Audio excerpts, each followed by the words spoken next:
When he was born, the Mustang's color was deep gray, almost black, and all the company he had that April morning was his mother standing by. His blurry eyes could not see too well, but his nose kept sniffing at his long, stick-like legs folded in front of him. For almost 20 minutes his head swiveled about as he studied his surroundings. Then he tried to stand up. First, he managed to get his front legs unfolded. Next, by using his head and neck for leverage, he struggled until he was sitting up like a dog. With a quick heave-ho, he tried to straighten his hind legs in order to support the small, bony rump. He did this, too, for about 3 seconds. Then the whole works came apart. His mother, a bay mare, nickered and stepped forward. The foal tried again, 3 times, until he was balanced precariously on 4 wobbly stems. He attempted to walk, almost went down, but managed to keep right side up by leaning against his mother's belly. His vision has cleared somewhat, for now he could make out his mother's foreleg, his muzzle pressed against her shoulder. He was hungry. He poked her hard, not quite knowing where to find food, but instinctively aware that his breakfast was nearby. She cautiously maneuvered her body, swung her nose around, and shoved him into position. He drank ravenously. After a while, he stepped back. A few drops of milk clung to his tiny mouth. Following that, the colt moved about awkwardly for almost half an hour, testing his new legs. They were still a bit rubbery in the joints, but were getting stronger by the second. Once he even attempted a short pirouette, and occasionally his hind legs kicked out, as if they had a mind of their own. The cool mountain air, loaded with rich springtime smells, made his nostrils quiver. He cocked his head and his ears flicked forward as a bee droned by. Later, he found a grassy nook, which the rays of morning sunshine had also found and warmed.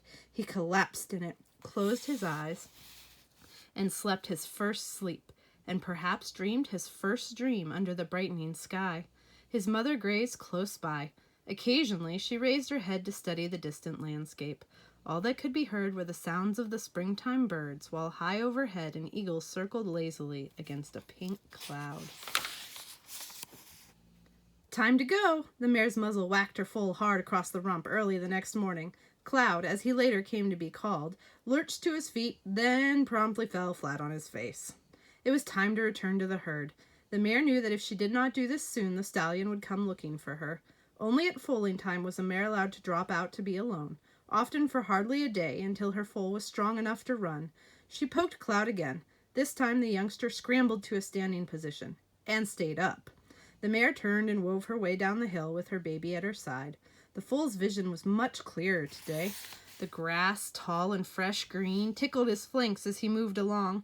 The slope was alive with thousands of spring flowers, reds, yellows, purples, every imaginable color, and clouds of gaily hued butterflies rose fluttering above them as the mustangs passed by. The foal trotted awkwardly beside his mother. At first he stuck pretty close, then gradually, as he gained more confidence, he forged ahead. He grew bolder by the minute. Abruptly, he stopped in his tracks when he became aware of a huge form coming up the hillside toward him. It loomed larger and larger. Fear had not yet become a part of the foal's nature, so he just stood his ground, waiting. The gray stallion came on steadily. He bypassed the foal without a downward glance and brought up in front of the mare. His nostrils blew softly against her brown neck, reassuring himself that she belonged to the herd. He was magnificent, steely gray, with light dapples scattered across his flanks and quarters. His head was slightly Roman-nosed, but the rest of him had the quality look of the Arabian horse. When he was satisfied with his inspection, he wheeled and loped easily back down the hillside, with the colt and its mother close at his heels. Before long, young Cloud could see other mares and their foals below. The wild horses were spread out over a wide meadow. As soon as his mother reached them, she began to chomp huge mouthfuls of the juicy green grass. That reminded him of his own growling stomach. As he nursed out of the corner of one eye, he watched another mare grazing nearby. Her baby was peeking at him from under her belly. The gray stallion moved off to high ground. He ate sporadically, constantly raising his head to survey the rim of the valley. Any sound, the snap of a twig, the roll of a pebble, would cause him to pivot sharply, ready to face whatever danger threatened. The day wore on. The mares munched lazily, and the foals nursed, romped, and slept. A shrill whistle brought Cloud to his feet, like a jack-in-the-box. Almost 20 yards away, the gray stallion cut across his vision. He was trotting. His hooves barely touched the grass. His tail was straight up like a banner. His head was high and fierce, and his eyes were pinpointed on a black horse galloping toward him. There were no preliminaries to the fight. The stallions met head-on, above the ground, striking 4 feet. Their ears were flattened, mouths open, teeth bared. They crashed like 2 locomotives with an impact that seemed to rock the entire landscape. They screamed.